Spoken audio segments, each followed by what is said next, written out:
Hi guys, welcome back to my channel and welcome to a very special day in my life. Guys, this is probably going to be my last update before I give birth.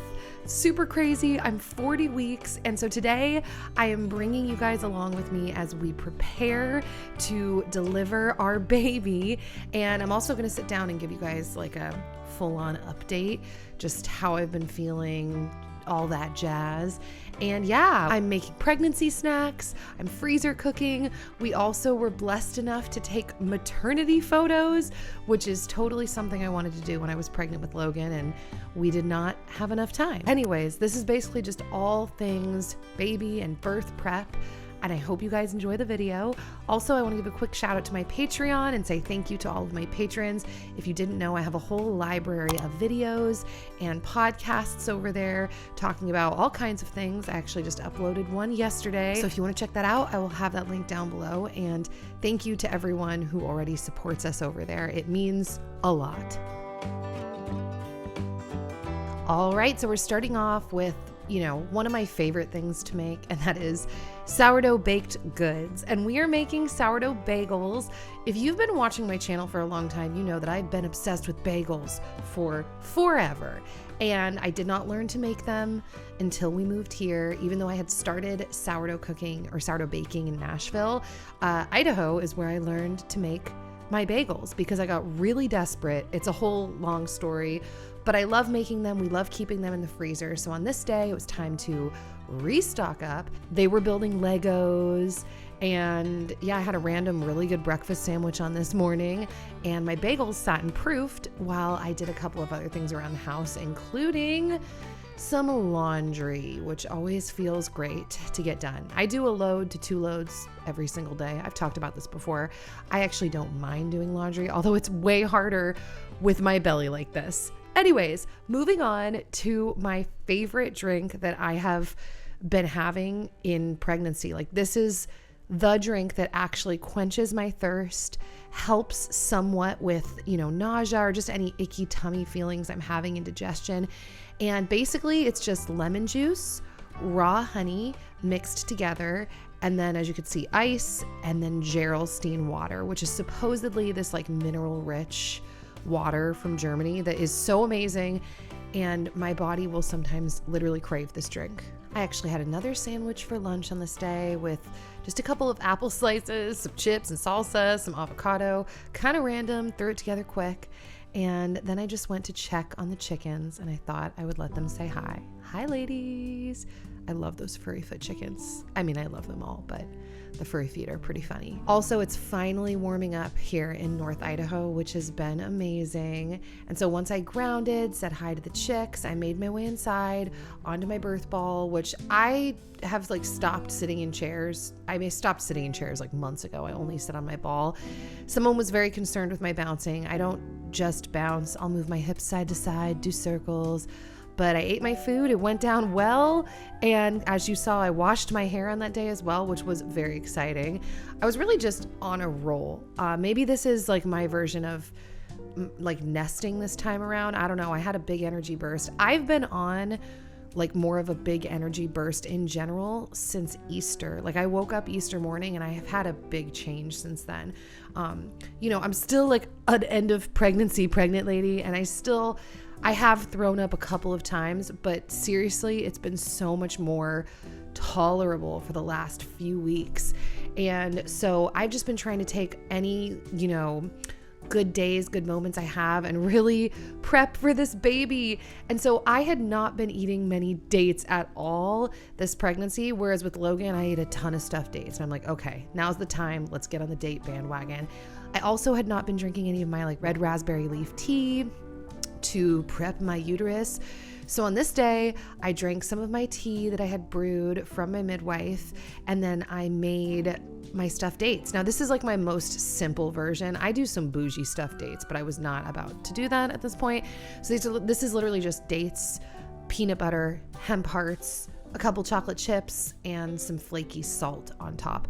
I've done ones where I candy the nuts ahead of time in maple syrup, add vanilla extract. You can get bougie.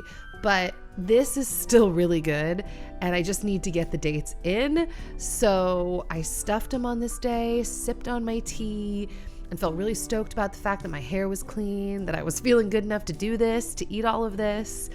And yeah, hopefully, you know, any dates are helpful. I mean, I don't know. Who knows how all of this really like works, but I'm trying to do all the things I can here at the end, even though I didn't get as much of a running head start. So then I put them all in a Tupperware to put into the freezer.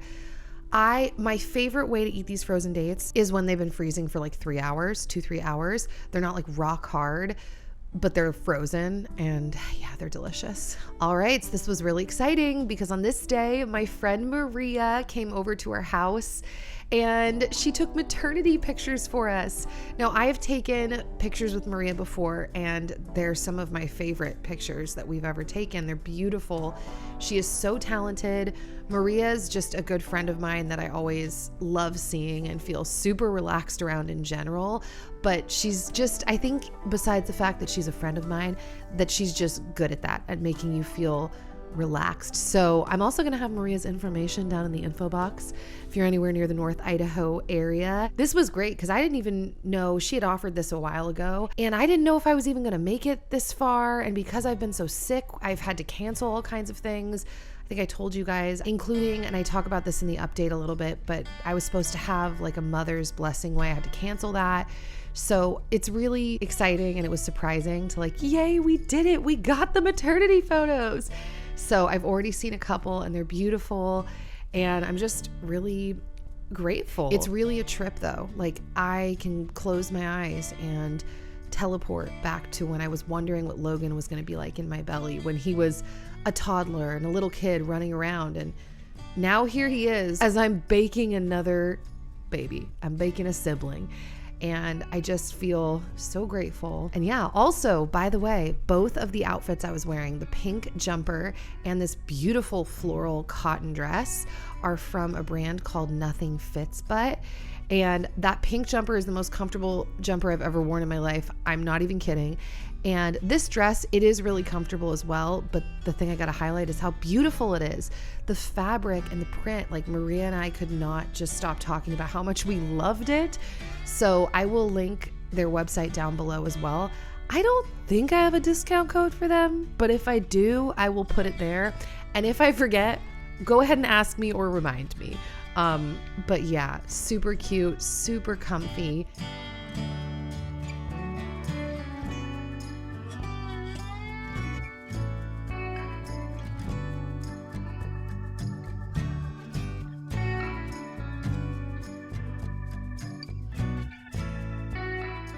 All right, so if you watched my birth prep pregnancy videos when I lived in Nashville, we did a ton of freezer cooking. And just like everything else, which is not at the same level as it was before, our freezer cooking is the same. We don't really have much backed up, like in the freezer ready to go. But on this day, I was like, that's it, Dan. I want to make this Cajun chicken pasta sauce. And so it's Cajun chicken pasta, but we keep the pasta sauce separate so we can freeze it. And we make fresh noodles when they come out of the fridge. And I just wanted to get it done. So that's what you're seeing me make right now. This recipe is from the Pioneer Woman and it's so delicious. Now, I will say, and it's probably me, it's not super consistent. Like the sauce does not turn out the same every time, but we find ourselves loving it every time, thus it making the rotation for freezer cooking. So her recipe actually calls for Roma tomatoes, which you might be laughing. You're like, Nikki, there you go. Like, but we didn't have any at this point. Dan actually did end up going out and getting some more tomatoes later, but I had a bunch of cherry tomatoes because, on a side note, I've actually really been into blistering cherry tomatoes with garlic on the stovetop and putting it on sourdough toast with homemade hummus. Kind of a side note, kind of not, but I had a bunch of cherry tomatoes. And I showed that bone broth because I'm going to be using it in the pasta sauce. Now, what's going on over here is I'm actually starting to chop and prep ingredients for chili because I thought on this day I also wanted to make chili. Now, I did end up making chili and you're going to see that in here, and we froze it and it was so good. I think it was the best chili we've ever made. I'm not kidding. And the chili recipe, we like kind of altered it a lot actually, but it was an incredible base. It was from Downshiftology, her basic chili recipe. She calls it like the best chili ever. And like I said, we did alter that one quite a bit and added a few things in, including kielbasa. Oh my gosh, kielbasa in the chili is so good. And I put in like more of a variety and a way larger amount of veggies into it. I also like my chili to be soupier. So, we added more broth, just kind of adjusted as we went. She called for no carrots. I wanted to use carrots. I like to find reasons to include lots of veggies and things. And so, yeah, now I did say this, right? We did not end up making it on this night because I ran out of steam, but all of the ingredients were already prepped. So I thought, okay, if I don't have this baby tonight, which I didn't, because now I'm here recording the voiceovers, it's like tomorrow we can construct the whole meal, put it together, but all the prep work will be done. And it was great. It ended up working out great. The only thing is I forgot I wanted to put kale in the recipe, but that's okay. We actually are planning on making another recipe now, hopefully in the next day or two, to use that kale. And if not, we'll freeze it.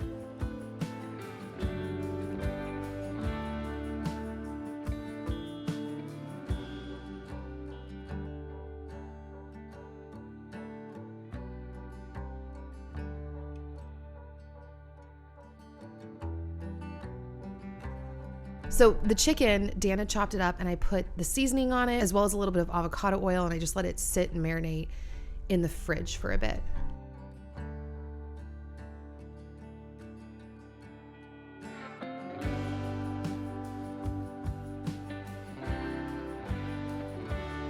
Then when it was time, Dan cooked the chicken.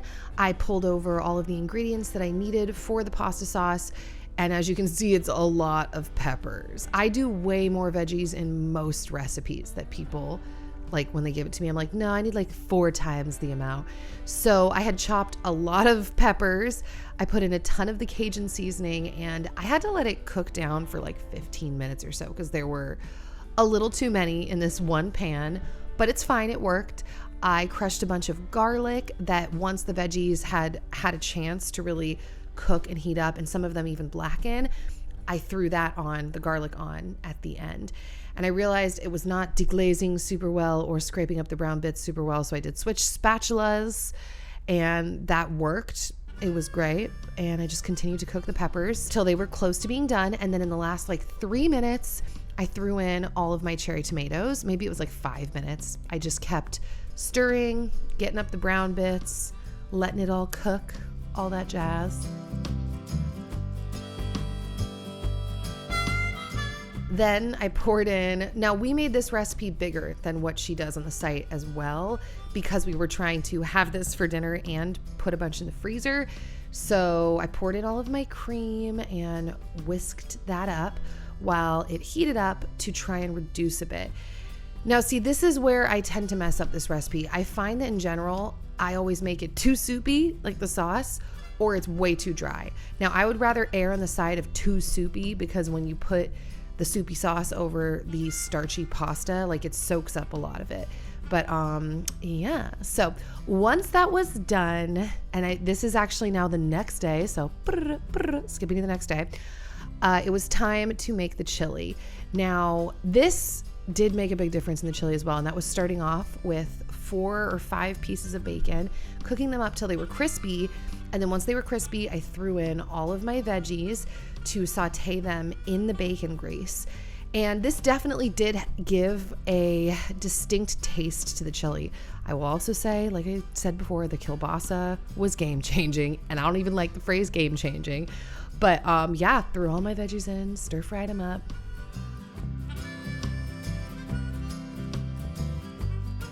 After my veggies had a chance to cook, I threw in my garlic because we always try to throw in the garlic kind of near the end so it doesn't burn, but it gets enough time heated to release the flavors. Then I threw in my ground beef, cooked that up, added in a bunch of tomato paste.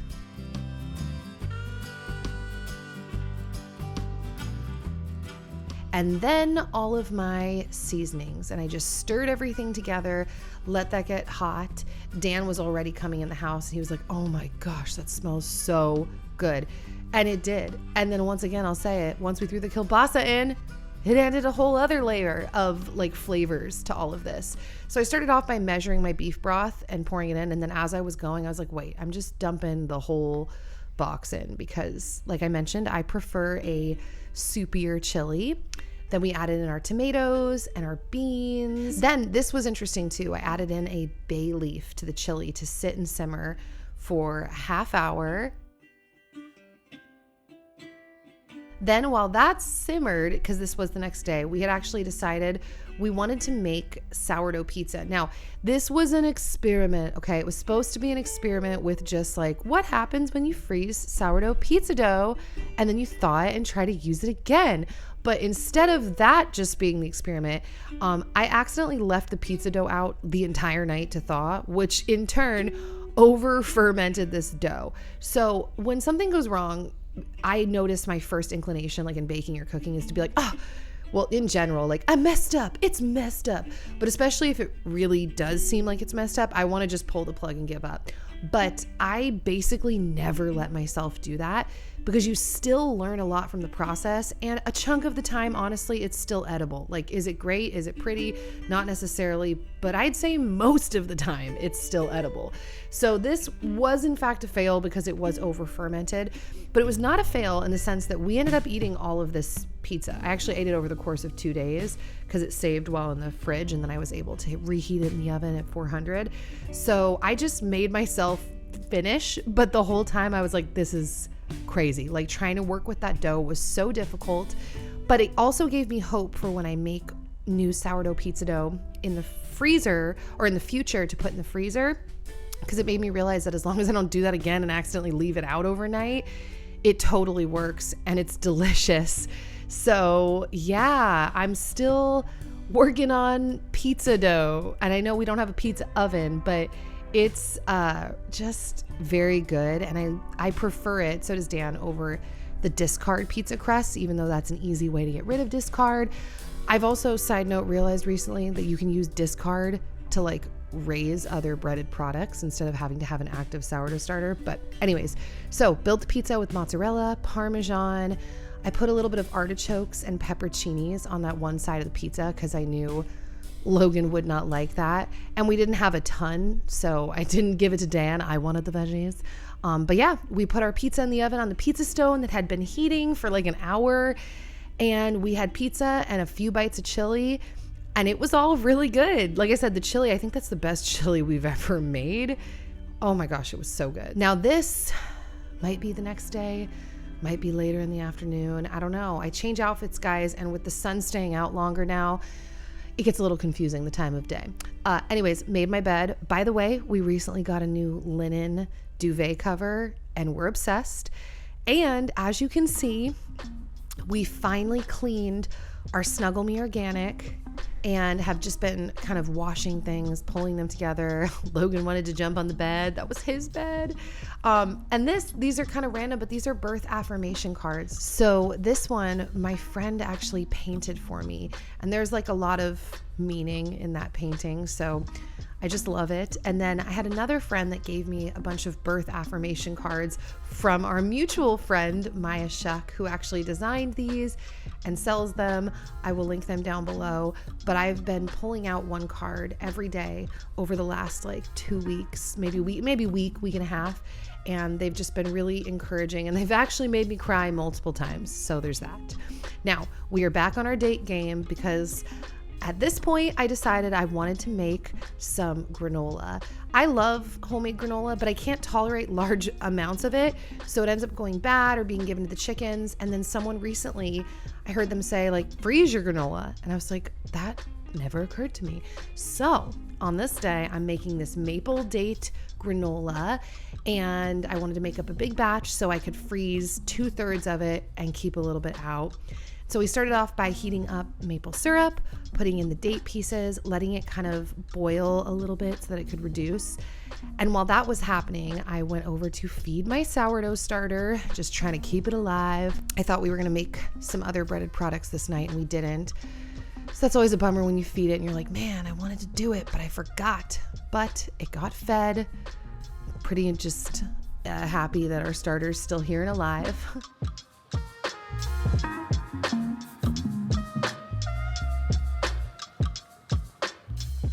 And then after that, I ended up mashing down some of the dates into the maple syrup, and I took the pot off the heat. I added in some olive oil, which is so delicious. It's a little strange, but it's delicious. I've gotten really into putting olive oil in sweet things like ice cream lately. So good. And then I added in some vanilla extract. And then Logan helped me mix together the granola. So he really wanted to do the dry ingredients.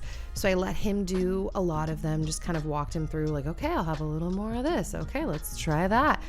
And, walked him through what all the ingredients were, the hemp hearts. Love those. You guys know I love hemp hearts on so many things. Then he added in some chia seeds.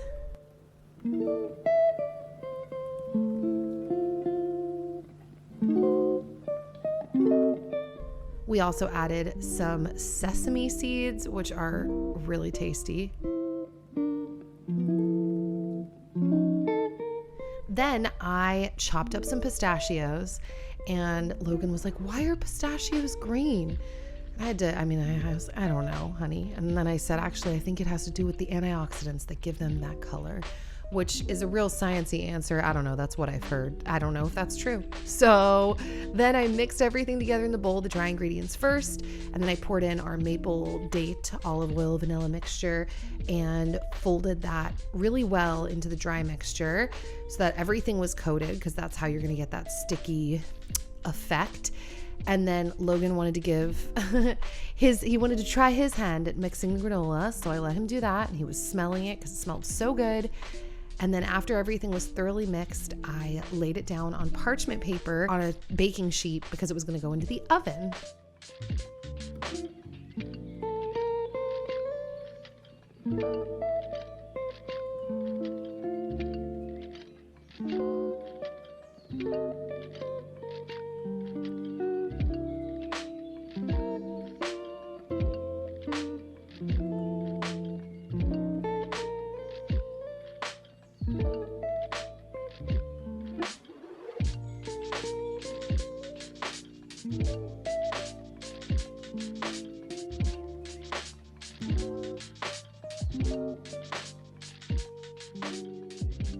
So after we had made our meals, this was like the next day, and we had granola done and some chili done, even though we had been eating a lot of the chili and the Cajun chicken pasta sauce, we decided to bag everything up, label it, and get it in the freezer. So this was exciting. Even if it was just a little progress, it was like, okay, we got some food in there. Like, let's do this. And every day that I don't have this baby, we're just kind of in the headspace of like, what else can we get prepped? On this afternoon, Dan and Logie actually disassembled our cloth diapers so that we could get them put in the washing machine. We'll see when we use them, but we just wanted to get that moving too. All right. So hi guys. I am sitting down for what will probably be my last pregnancy update. I could be wrong. I could go another couple weeks. I've already gone 2 weeks farther than I went with Logan. And the crazy part is, I knew that was going to happen. Like, I felt it in my gut. First off, it feels weird. I haven't sat down and talked to you guys like in the camera for like almost 2 months now, because I filmed my last video before Dan and I actually even had our anniversary. And my last video, if you missed it, was me just talking about what I've learned in 16 years of marriage. And that was like 2 months ago. So it's been a while. I feel like I've been just so inconsistent in general with like filming. So it's always a little bit all over the place. But you guys know, I mean, this pregnancy has been really rough. I'm hoping I don't look like a crazy person right now because I've already cried multiple times today. I'm definitely at that point where like I am starting to be over it, which is what makes me think that it's actually that I'm going to be delivering soon, because the reason why I knew I wasn't going to have this baby a few weeks ago, or at least why I felt, is I kept saying like, it's not the same feeling as I had with Logan, where it was like, I'm done, I'm over it. And don't get me wrong, I've been done and over it like the whole time in one way because I've been so sick. And I didn't expect to cry, but I think I'm near labor. I think I'm getting close, and so I think I'm just more emotional and tired. But it's been a really, really hard pregnancy. The whole time it's been a struggle. And one day I'm probably going to make a video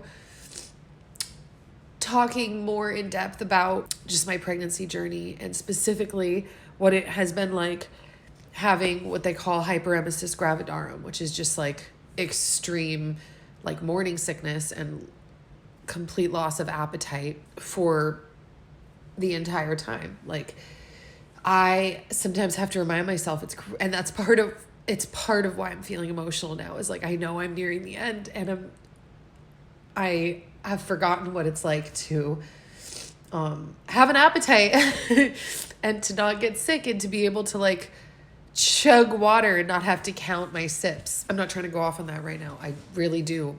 I think one day I want to make a whole video just really detailing it. I haven't detailed as much this pregnancy, A, because like I said, I've just been so sick. And B, you know, it's been a weird few years. You guys know that. We've been through a lot on the internet. And aside from what we've been through and how just horrible strangers on the internet have been to us, miscarrying in general really like did something to me in the sense that like it changed the way that I felt about pregnancy. I mean, for those of you that have miscarried, you know, it definitely, it removes that feeling of certainty. And it's weird because I've mentioned this before. When I was pregnant with Logan, I was like very aware that, I could miscarry, that miscarriages happen, but there is something different between thinking about something and knowing something versus experiencing something. And it like that experiential feeling, whatever, it just changes the way that you experience pregnancy, or at least it did for me. And it really gave me a feeling of wanting to go through my pregnancy before I share certain things, certain hardships, just because of not wanting opinions on things or just feeling like really uncertain about the outcome of things. And so there's just certain things that I've wanted to navigate on my own and fill you guys in on later. I will say this though, one of the things that was a concern to us through this pregnancy, especially within the last couple of months, was the size of the baby, the growth of the baby. And now which by the way, I'm 40 weeks tomorrow. So by the time you're watching this, I'm 40 weeks. Supposedly, that's a whole thing. There's a lot of mystery around our conception date. And even if there wasn't mystery, I don't really believe in due dates. I think women can swing a wide average based on what's going on in their body, based on baby's development when they're ready to come. But my due date, is technically tomorrow. And I told you guys at the beginning, I delivered Logan at 37 weeks, 6 days. And I was bigger at that point than I was now. Although I think I'm officially measuring, like if you do fundal height, where I was with Logan at this point. But my fundal height changes throughout the day. On a side note, I measured last night at like 38. This morning I measured at 36. And a lot of that has only come on within the last couple of weeks. Now, you guys know, like I said, I've been sick the whole time, struggling with food. I actually got COVID about a month or so ago. Our whole family did it, like went through everyone. And that was really crazy too, because I couldn't eat for like a week. And so now I've been back on like Operation Calorie Overload. And it seems like my belly is really growing now to the point where I'm starting to feel really, really uncomfortable. And that was part of the tears this morning, was just like that feeling of like, wow, I'm so big and I'm so over it. And it's weird because when I look in the mirror, I realize I'm like, I'm not really that big, but you just start to get those feelings with like your sleep being messed up. And I pee all through the night, even if I don't have to pee. Sometimes they're just in a weird position. And I'm like, okay, I got up to pee and like didn't pee. So it just makes like my sleeps feel really disconnected and very tiring, which, in some ways I feel like that's preparation for the baby to come, because I know that's going to be tiring in its whole own other way, feeding baby. But in other ways, I think it's actually more tiring right now because I'm coming off of like a 10-month painful marathon, and the daytime is not super rejuvenating because I'm still dealing with like having a really hard time eating and just finding my energy from anywhere, right? And then carrying the belly.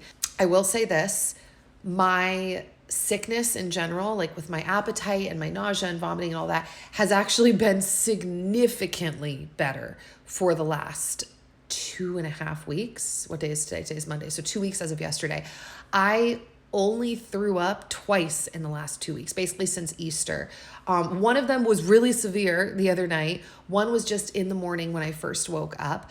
But in general, I've been saying it would all be much easier to deal with if like that was my whole pregnancy. It's still obnoxious to have no appetite and to throw up at all, but way better than like every bite feeling like you're going to throw up. It's just going to be really interesting to see, which I'm going to show you my belly real quick. It's going to be really interesting to see how much baby still has to bake in there.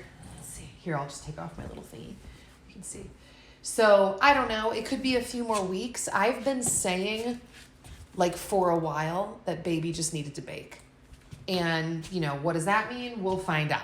So you guys can fact check me on this, but from what I've seen and then conversations also with my chiropractor, apparently the study that was kind of used to determine due dates for women. Apparently in that study, 40 weeks was the average, but they really found that women delivered anywhere from 36 to 44 weeks.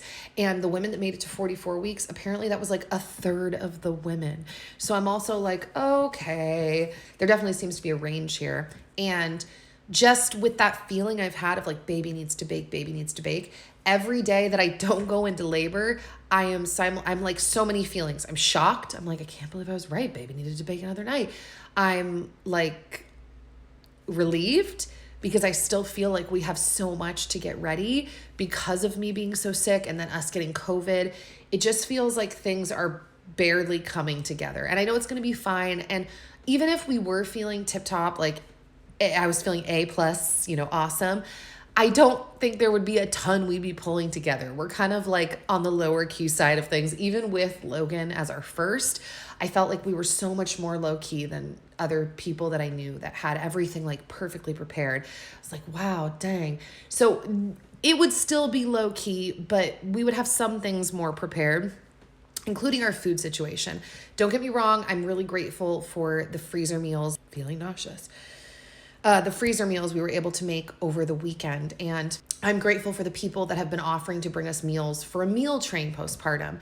But I would definitely have that more prepared. We're still like, it's just so many things. I don't even need to list them all out for you, but it just feels like, okay, we got a lot to prep still. Now, in some ways, we're prepared. We've had the birth pool blown up. That's not for baby, but kind of. We've had the birth pool blown up for the last few weeks. And recently, we pulled out things like the Snuggle Me Organic, because that's where they'll be sleeping with us, just like Logan did, as well as the covers for the Snuggle Me Organic. We pulled out our reusable cloth diapers, even though I'm pretty sure that in the very beginning, they'll be using disposable diapers. Because I don't think they're going to fit, if I remember right, in the cloth diapers. But Dan did figure out how to like clip them down to the smallest size. So maybe it will fit them. We'll see. But we've pulled those out to wash.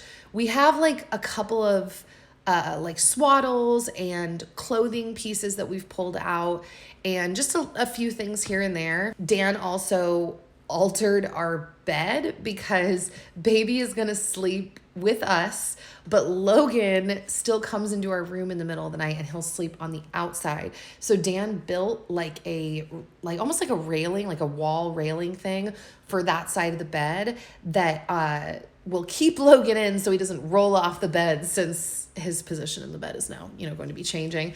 So we've gotten some stuff ready. As I'm saying it out loud, it's like, okay, we're not completely unprepared. Dan just pulled out the car seat the other day, so got that all cleaned up. Oh yeah, and we pulled out the bassinet, so that has been washed and cleaned as well. Yeah, I don't know, maybe as I'm talking to myself, I'm like talking myself into the fact that like, you are okay, Nikki, you are ready. It's been so wild, and I almost hesitate to even admit this, but I'm just gonna admit it because I'm not living in this space. But of course there is a layer of fear and intimidation about birth, going into birth. You know, at the end, you just feel like you're ready to pop, you're done. Like I said, I've been sick this whole time, and you just know, like, you're getting to the grand finale, like what is going to happen. And we have our hopes and our prayers and our plans and our dreams around the whole birth, just like last time. And, you know, I think probably things will go well, but you really don't know, obviously, what you're walking into with birth. And it is really crazy that it's like, I have these moments where I'm like, after everything that's happened, now I have to give birth. But I just keep praying and believing and hoping and thinking that, like, dude, this is the design. This is the point. So, like, you may not feel like you can do something at moments, but it doesn't mean that that's true. And I've experienced that, I mean, in so many areas in life, including birth. It's just going to be really interesting. Now, on that note, our birth pool is way smaller than the birth pool that we had in Nashville that we did not get set up in time. So I had to birth in our actual bathtub. This birth pool is way smaller. It's already filled up, like I said, and the plan, we've already moved our bed over. You guys probably saw that in the video, to make room for the birth pool, because before we had blown it up and I thought it was bigger and I just didn't know what I was going to do. I was like, oh, well, we'll just set it up in the living room and like close all the shades and it's fine. But something in me also felt like, dude, am I going to want to be in my living room, or am I going to feel like exposed? Even though we have blinds and, you know, curtains everywhere, it's almost was feeling, I've said this before, like birth felt very animalistic to me. I'm wondering if it's going to feel the same, but it was this feeling of like, you know, when dogs want to be in like closed kennels, like a smaller space, that was the feeling when I was brainstorming this, like what we were going to do with the birth pool. Ooh, I actually have to wrap this up soon because I am getting nauseous. Anyways, Dan was the one that was like, wait, I should just move the pool or move the bed over. If you really want to be in our room or in a smaller space, we can go in there. And I'm like, that's what I want to do. So he has made room for the birth pool. So God willing, when I go into labor and we start filling it up, he's going to bring the birth pool in our room. I actually made, at my mom's recommendation the other night, I made him like a birth cheat sheet. And all that really means is there are a couple of things that I would like to go differently than my last birth, if it can. And I feel like I'm going to need his help a little bit with some of those things. And he might need reminders from me, but I don't know that I'm going to be in my right mind, which is the whole point of writing a cheat sheet. And I was just thinking about that because one of the things on the cheat sheet, even though it's this thing I almost didn't put on because it feels obvious, but he's going to be dealing with me too, was when I start going and we bring the birth pool in, he needs to get multiple pots of water, all of our big pots of water boiling on the stove, because I think we're going to run out of hot water pretty fast. I wouldn't be surprised if I early on wanted to get in the shower or the bath, but then that's going to take a lot of hot water. And even if I didn't, and he filled up the hot water in the actual birthing tub, we will be out by the end. And the whole thing is, my midwife was saying, you don't actually fill the pool all the way up. You keep it a little low so that you can keep it warm by pouring boiling water essentially into the pool. And then you don't have to pull water from your water heater, obviously. So that was what made me think of that. But I have other things, like it's literally like 4 things on the cheat sheet. One of them was, it had never occurred to us it didn't occur to us, but the midwives had shown up at my birth with Logan at the end. And one of the women assisting my midwife, she was either a doula or another midwife, she had figured out that I hadn't eaten anything since dinner the night before, or really even drank anything. And so you might notice if you watched my birth video, I end up literally chugging 3 full hydro flasks of water back to back to back. It was insane. And then on top of that, then she comes running in with 2 spoonfuls of honey, which was weird. I don't eat honey plain just by itself. But both of us looking back are like, dude, did stuff really change after that? Like once I got hydrated and I got honey in me. Now, granted, it could just be because they came near the end. We didn't have them come till the very end. But also food, water, like that's all energy. And even though sometimes the body, I think, doesn't want to be processing those things, I think especially with how my body has been through this entire pregnancy, I think my body is like not, I don't know that it's tricking me, but it's maybe not fully connected in the way that it should be. I don't know. I can't find the words for that. But on the cheat sheet, I also wrote like, offer me sips of water and possibly spoonfuls of honey. And the thing at the top of the cheat sheet, whatever we're going to call it, I will tell you is this: guided breathing. I have been really practicing my breathing during Braxton Hicks or different contractions that I've just randomly had, which since I got COVID, I now have contractions again, and some of them have been more painful, but they have not been as frequent as they were prior to getting sick, which I knew was going to happen right when I got COVID. I said, all signs of labor are going to stop now. I know it. And they did the entire time I was sick. And then as I got healthier, they had come back, but I still am not having like regular contractions by any means, but I have had a couple of painful ones. And I've been doing these breathing exercises. And the other night I was having a few and lying in bed, and I noticed when they got really painful, I forgot to count. So I was still doing these specific breathing exercises of sending the air down to the uterus to expand, and then like melting the uterus to the floor as I exhale. But I forgot to count. Like, all counting went out the window. And I actually think that the counting is important, not only to maintain the right tempo of your breath and help you really get through the contractions and not like hyperventilate, but also because if you count like that, then you know you only have to do a certain amount before you're going to be through the contraction, because most contractions, to my knowledge, are like 60 to 90 seconds.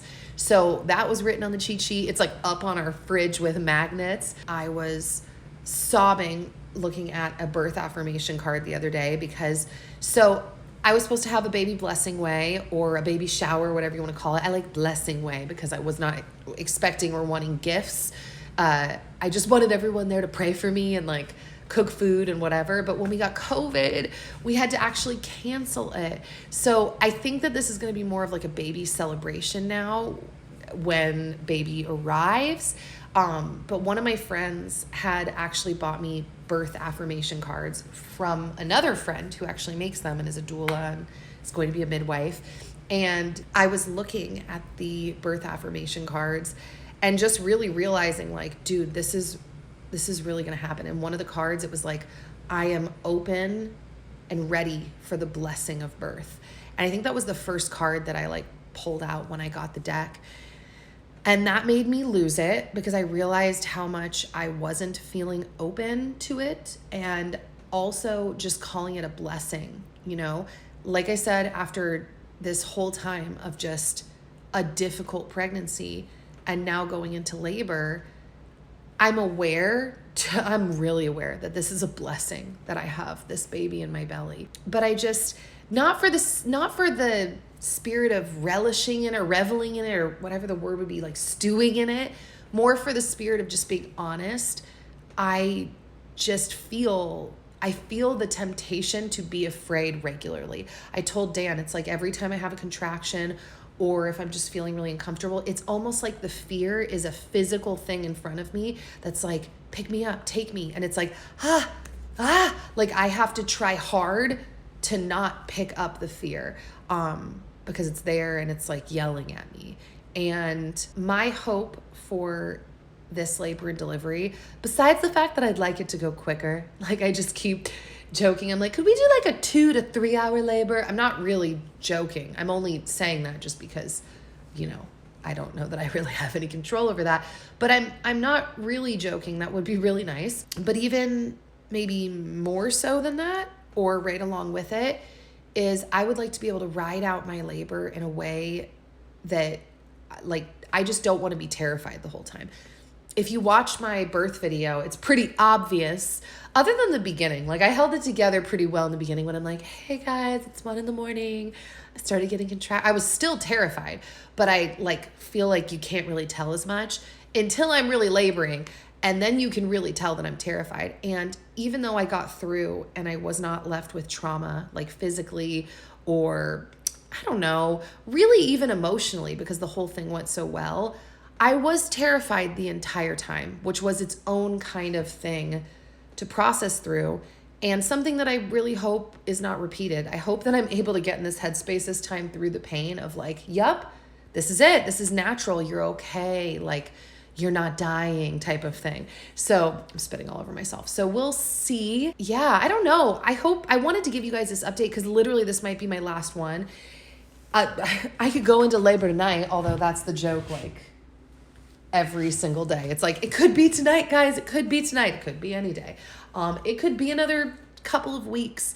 But I would really appreciate your guys' prayers. And I know so many of you already are praying for us. So I appreciate that so much. And if you're not and you want to add me to your prayer list, I'd really appreciate that. And I'm just excited. I think that maybe you guys can tell this. I have a very similar vibe that I had before Logan, besides the fear, this feeling of like denial, and it's like very surreal. When Logan came out, the first thing I screamed was, no, no, no, I have a baby. I couldn't even believe it. And that is how I feel this time going into it. It's like, it doesn't even feel real that there's a baby coming out of me.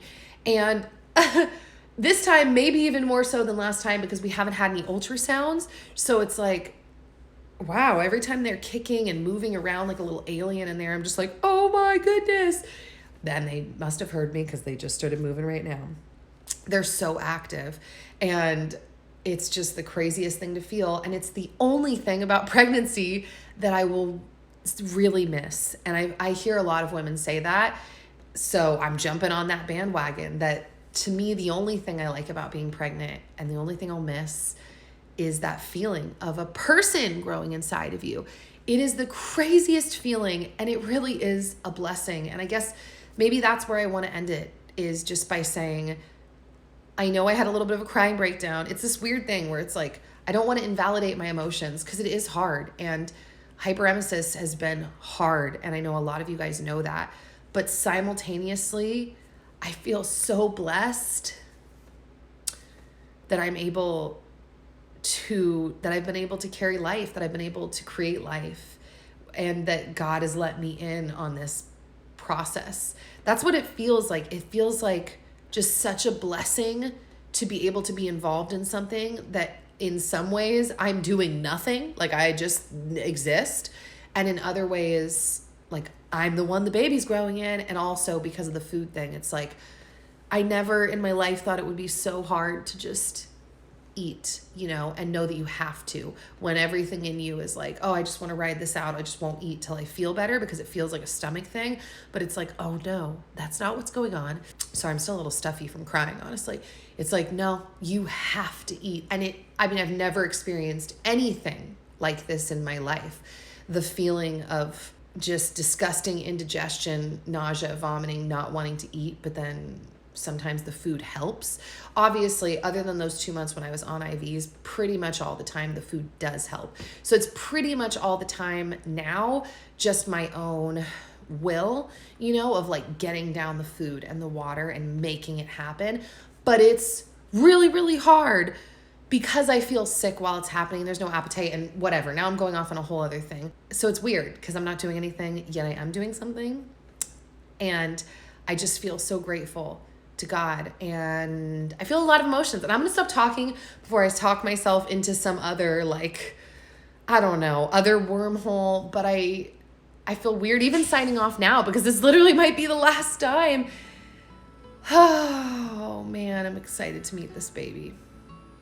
So on that note, I will, God willing, see you guys back here soon with the baby, or maybe there'll be one more update, but probably with the baby. Feel free, if you have any advice, any thoughts, any prayers, anything you'd like to leave me down below in the comment section, just any of your thoughts. I know I have a lot of moms, seasoned moms and grandmothers on my channel, and I will just take all of your words of wisdom and encouragement that you want to send my way. Okay.